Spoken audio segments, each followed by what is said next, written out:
વરસાદની પહેલી ઇનિંગમાં પહેલા જ બોલે પહેલી વારમાં ધરમપુરમાં નદીનાળા રેલમછેલ।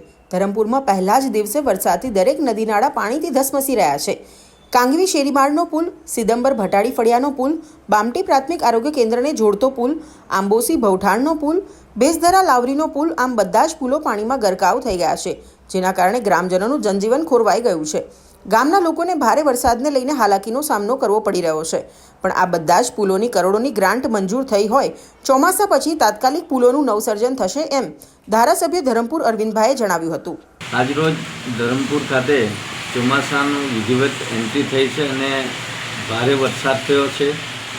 આજુબાજુ વિસ્તારમાં જે બધા બ્રિજ આવેલા છે એના પર પણ પાણી ફરી વળ્યું છે।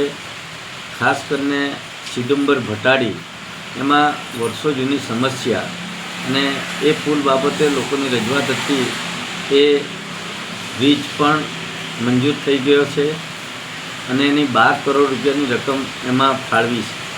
સાથે આ જ નદી ઉપર બામટી જે પ્રાથમિક આરોગ્ય કેન્દ્ર સાથે જોડતો અને આજુબાજુ વિસ્તારના ઘણા લોકોને મુશ્કેલી દર વખતે પડતી એ પણ 15 કરોડના ખર્ચે મંજૂર થયો છે।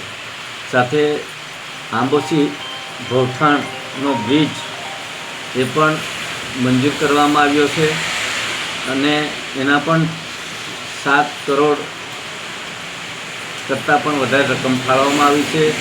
સાથે લાવરી ખાડી બેસધરા આશ્રમશાળા પાસે એ પણ 4 કરોડનો બ્રિજ મંજૂર કરવામાં આવ્યો છે।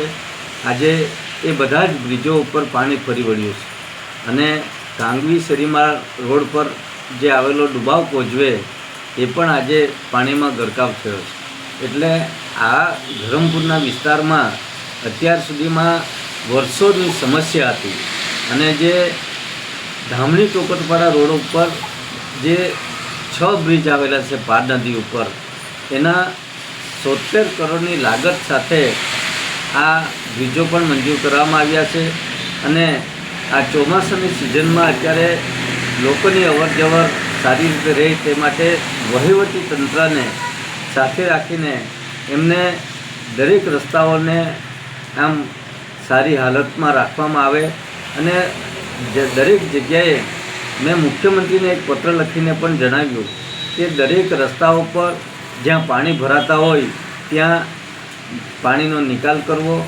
જે પાણી પુરવઠા દ્વારા લાઈનો ખોદવામાં આવી છે એ લાઈનોથી રસ્તાના સાઈડ પર ઘણું બધું નુકસાન થયું છે, એ નુકસાન પણ સત્વરે સમારકામ કરવા અને ભયજનક વળાંક હોય ત્યાં ગુજરાતીમાં સાઇન બોર્ડ લગાવવા અને જે આજુબાજુ વિસ્તારમાં જે ફ્લોટિંગ ઝાડો છે જે ચોમાસાની ઋતુમાં પડે તો ઘણા બધા અકસ્માત થાય, એ બાબતે પણ મેં લાગતા વળગતા અધિકારીઓને ધ્યાન દોર્યું છે અને અમે હંમેશા સતત લોકોના સંપર્કમાં અને લોકોની જે કંઈ મુશ્કેલી છે એની સાથે રહેવા કોશિશ કરી છે અને આ ચોમાસાના સિઝનમાં મારા તમામ આ વિસ્તારના મારા ભાઈ બહેનોને વિનંતી કે ચોમાસામાં અગમચેતી રાખે અને કોઈ નુકસાન ન થાય એની સાવધાની રાખવા વિનંતી કરું છું। ધન્યવાદ।